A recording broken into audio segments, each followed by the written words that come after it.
Good morning. I'd like to extend a very warm welcome to all of you to DevFest Kenya.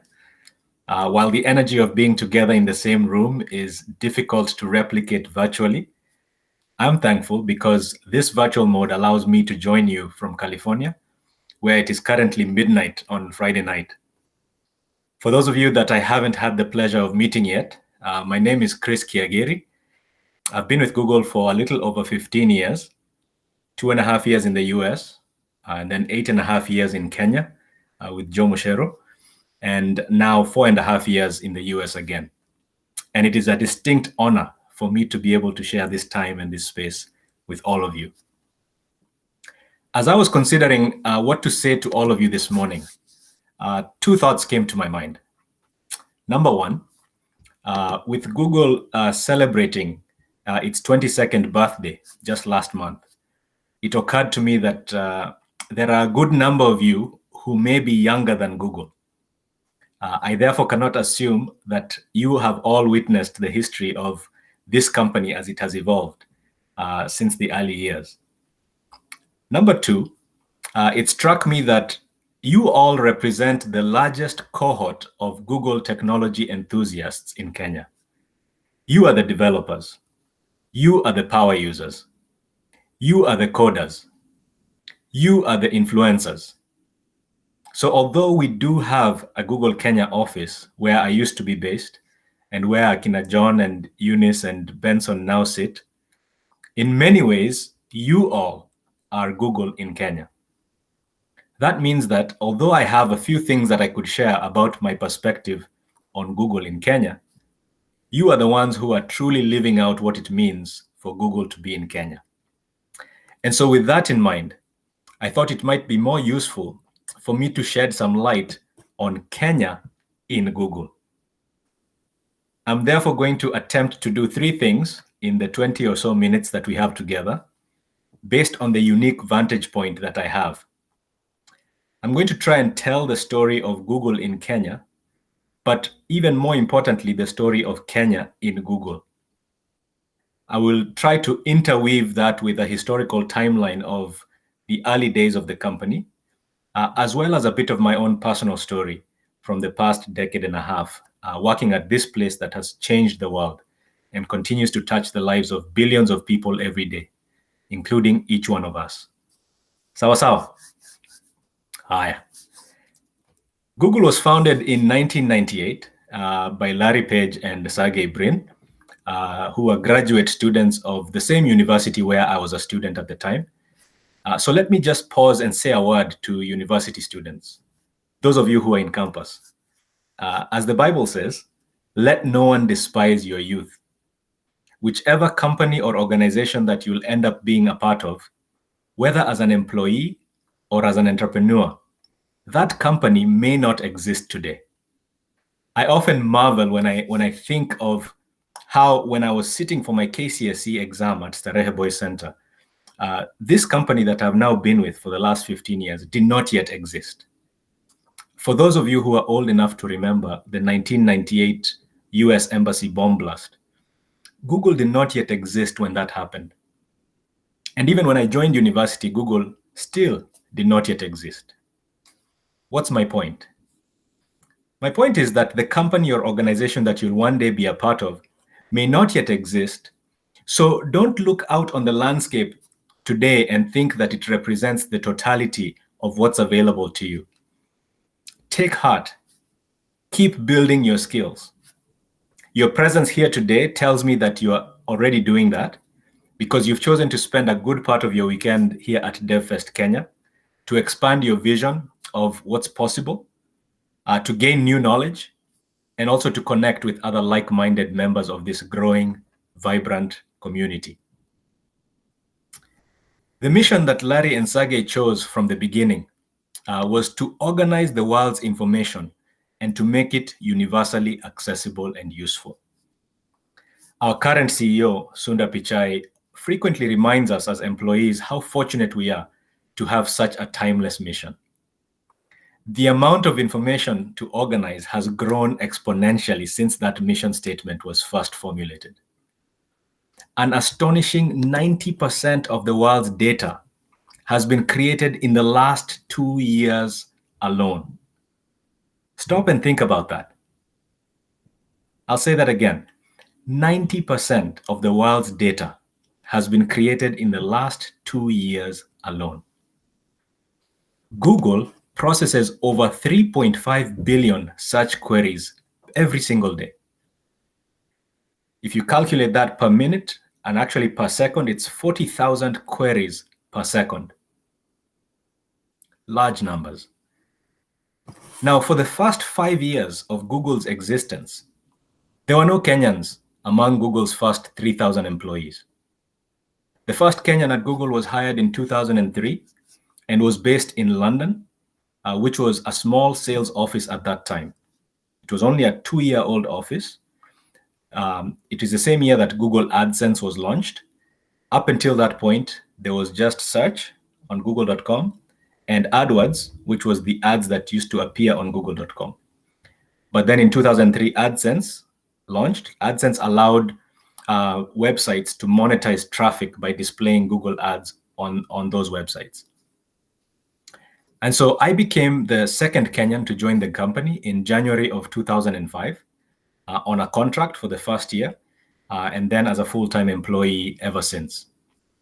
I was also the first Kenyan to be hired into a technical role. By the time I joined, the company had started to expand beyond search and advertising. So Gmail, Google Books, Google Scholar had just launched. There were about 4,000 employees at Google headquarters, which is where I was based. There was no Google Maps, no Google Earth, no YouTube, no Android when I joined. All of those launched during my first year with the company. I was a corporate operations engineer, which is part of Google's internal IT division. And during my first couple of years, I quickly learned that Kenya was not a stranger to Google. We had visits to Google headquarters by a number of prominent Kenyans, such as Wangari Maathai, who visited a year and a half after she had won the Nobel Peace Prize.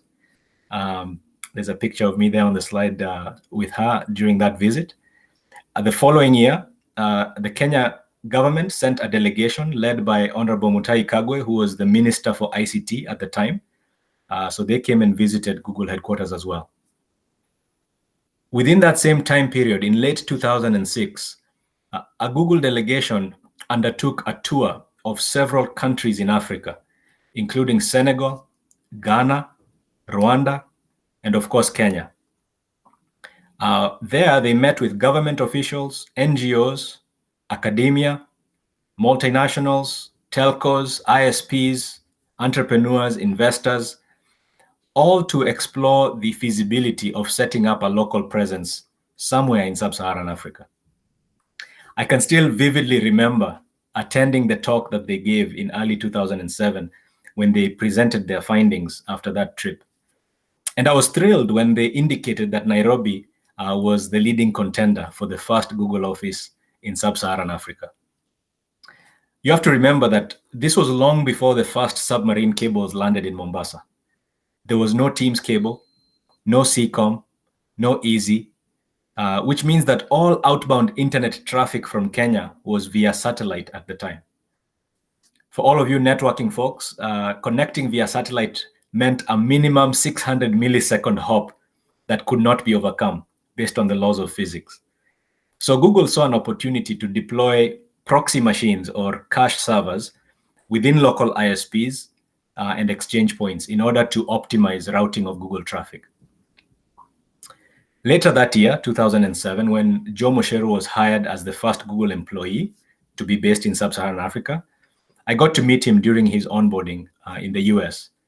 And long story short, that led to me becoming the second Googler here as the technical lead in Kenya.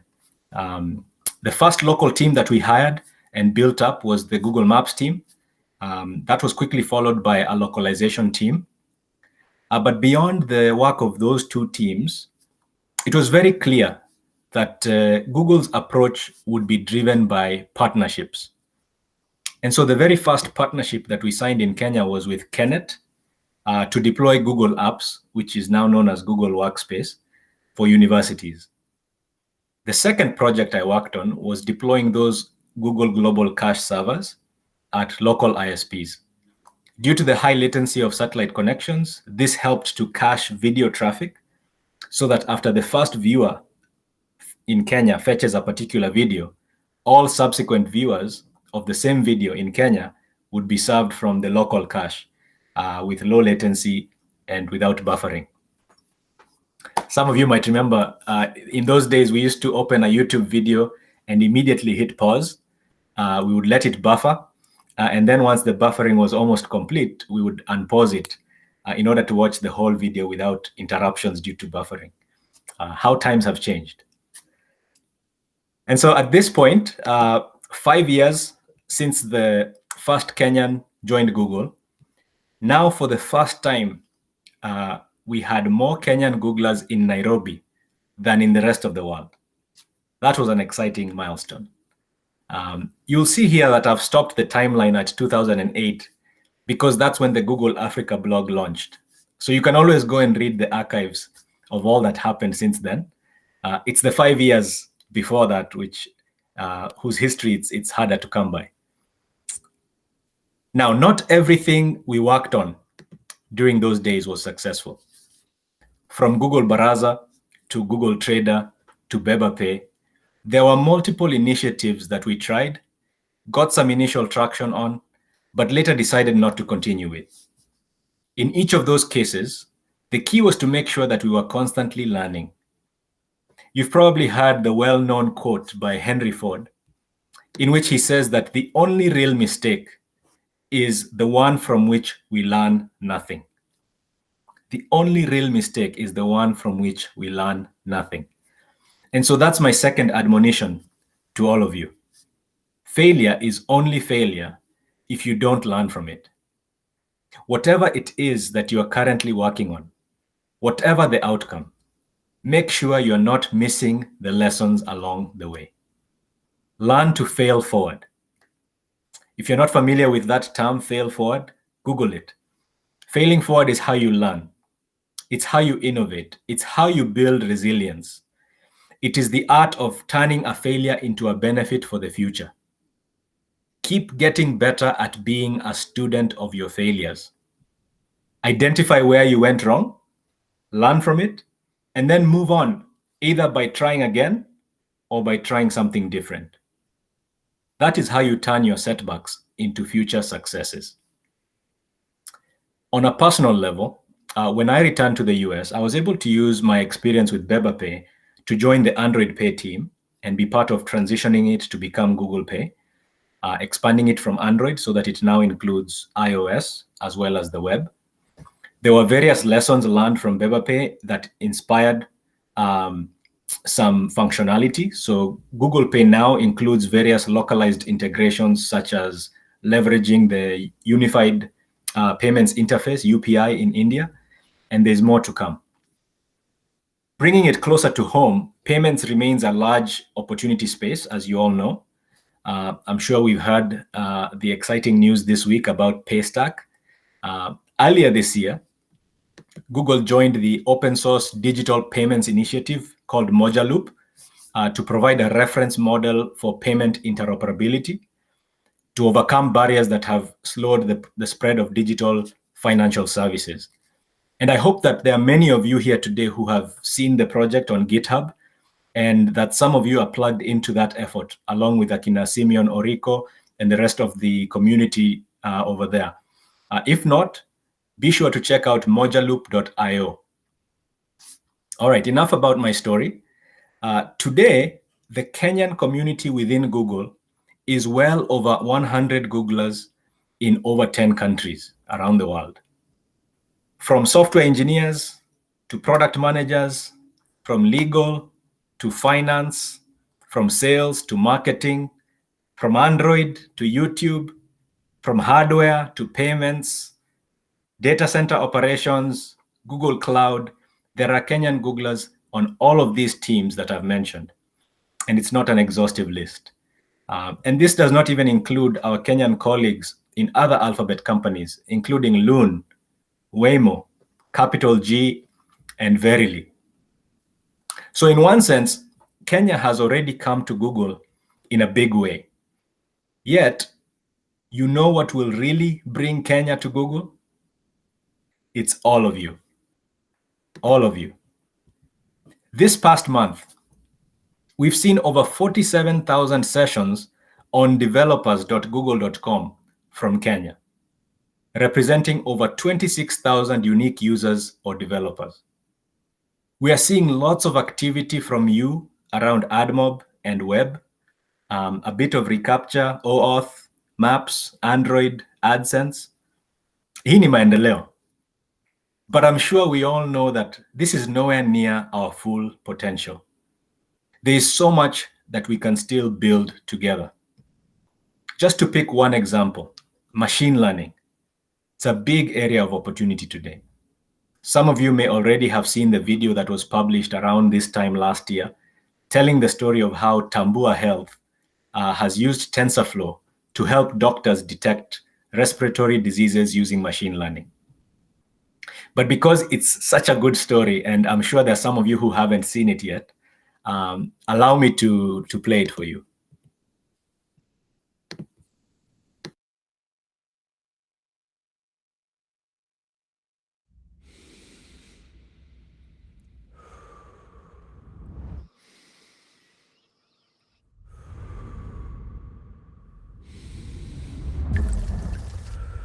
Sound analysis is used in so many fields,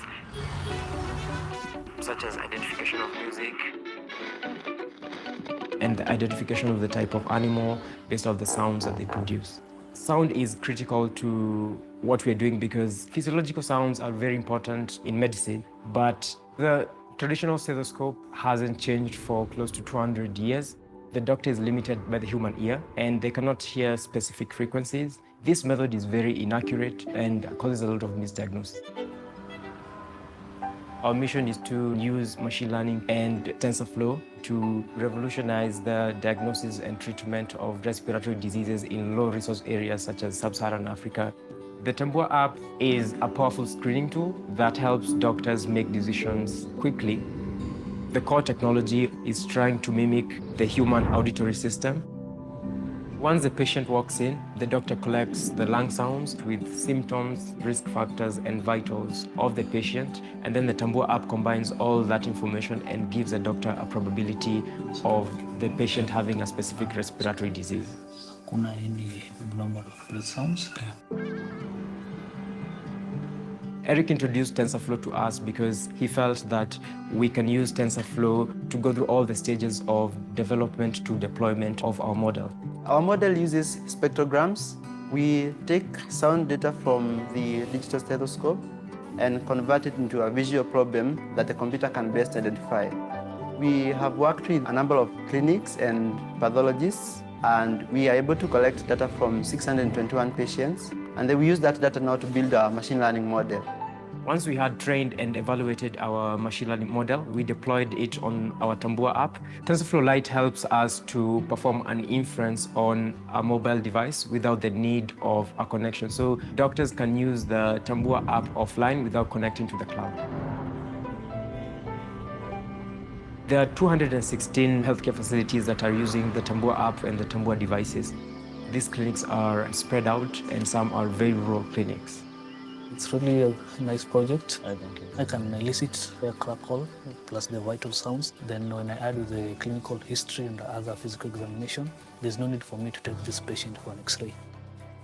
Misdiagnosis, which is one of the problems leading to deaths in Kenya, is really creating a menace. Tambua is helping me. It shows me even the things that I would have missed in case I had the traditional way of doing it.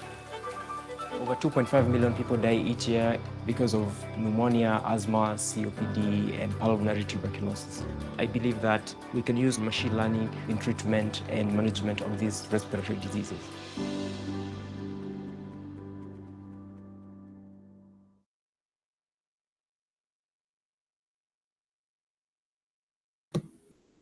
How cool is that?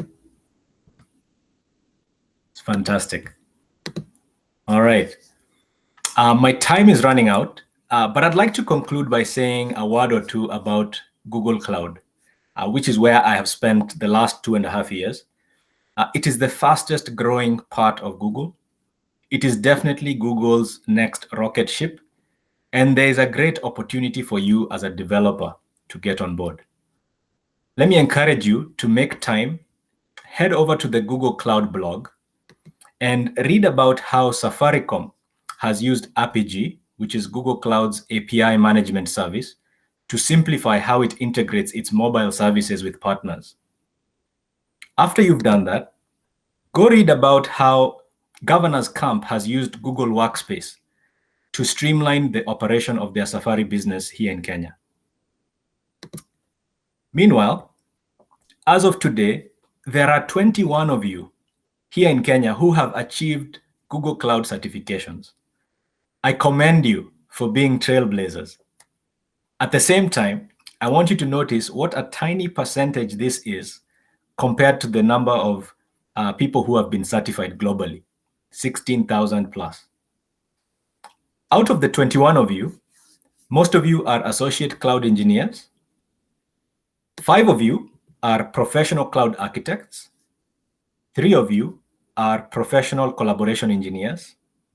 And 1 of you is a professional data engineer. You can see that there's also networking, security, machine learning, and DevOps certifications that no one in Kenya has achieved yet. Lastly, just this week, we announced the newest certification, Professional Cloud Developer. Most of you are developers, so perhaps this is the one you've been waiting for.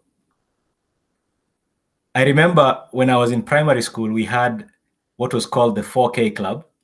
How many of you remember the 4K Club? Kuungana, Kufanya, Kusaidia, Kenya. It had to do with agriculture and crop farming, which remains a critically important area. And yet, I think we can apply the same principle to the information age in which we now live. I look forward to seeing what each of you will do in the coming months to build for Kenya with help from Google. Asanteni.